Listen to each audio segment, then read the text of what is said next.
일본 집권 자민당의 다카이치 사나에 총재가 오늘 사상 첫 여성 총리로 지명됐습니다. 강경 보수 성향의 제2야당인 일본 유신회와 연립 정권을 출범하면서 일본 정권의 보수 성향이 더욱 강해질 걸로 보입니다. 김지수 기자입니다. 일본 자민당 다카이치 사나에 총재가 총리로 지명되면서 자민당과 제2야당 일본 유신회의 새 연립 정권이 탄생했습니다.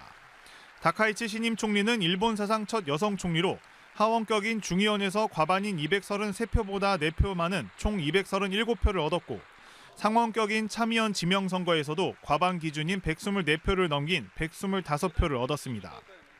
자민당이 강경 보수 성향의 유신회와 연립 정권을 이루면서 정권의 보수 색채는 더 짙어질 전망입니다.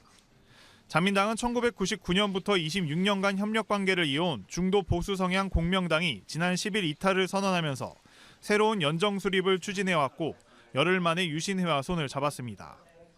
다만 유신회는 정권의 국무위원을 내지 않는 각외 협력 형태인데 헌법 개정과 통치기구 개혁 등 정책 합의가 제대로 이행되는지 보겠다는 취지로 참여를 고사했기 때문입니다.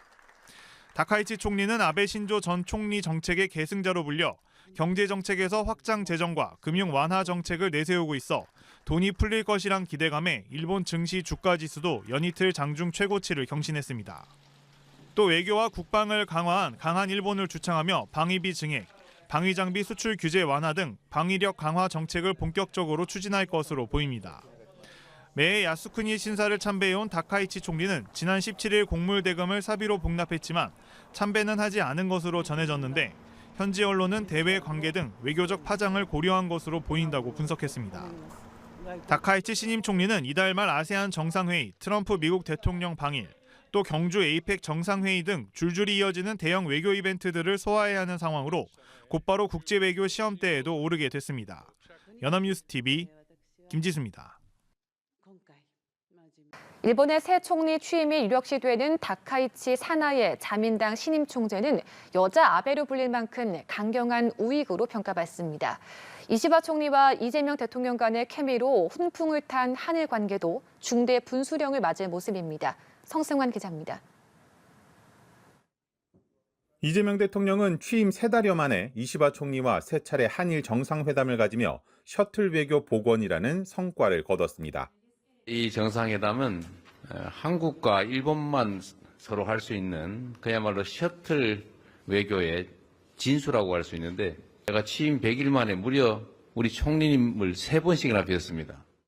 이 대통령의 대일 외교 전략은 과거사를 직시하면서도 경제, 안보 등 협력할 것은 미래지향적으로 힘을 모으는 투트랙 방식입니다. 과거에 벌어진 사실을 정확하게 인식하되 이에 매몰돼 양국이 협력하면 상호 이익을 볼 수 있는 부분까지 발목을 잡아선 안 된다는 인식입니다. 즉, 일본이 과거사 문제 등에서 선을 넘지 않는 것이 전제 조건인데 문제는 다카이치 총재가 여자 아베로 불릴 만큼 강경 우익이라는 점입니다. 다카이치 총재는 야스쿠니 신사를 정기적으로 참배하고 선거 기간 아베 신조 전 총리의 정책을 계승하겠다고 노골적으로 밝히기도 했습니다. 전문가들은 한미일 협력의 중요성을 고리로 관계 개선 흐름을 이어가야 한다면서도 자민당 내부 지지 여론상 쉽지 않은 문제라고 전망합니다. 본인도 인지하고 있을 거예요. 한미일 협력이 하기 위해서는 자기도 너무 한국을 차기 위해서는 안 된다는 걸 알고 있을 텐데 문제는 난징 대학살 그다음에 위안부 없었다는 입장이기 때문에 그런 부분에 대해서 더 강하게 나올 수가 있어요. 내부 지지 기반이 그렇게 돼 있어요. 다만 다카이치 총재는 지난달 토론회에서 한일 관계를 심화시켜 나가겠다며 한국 정부와의 협력 의지를 드러낸 바 있습니다. 우리 정부 역시 새 내각과도 긴밀히 소통하며 한일 관계의 긍정적 흐름을 이어나가기 위해 계속 협력해 나갈 것이라는 입장을 밝혔습니다. 다카이치 사나의 자민당 신임 총재의 언행 그리고 이를 대할 이 대통령의 외교 구상이 간만에 훈풍을 탄 한일 관계의 분수령이 될 전망입니다. 연합뉴스TV 성서환입니다.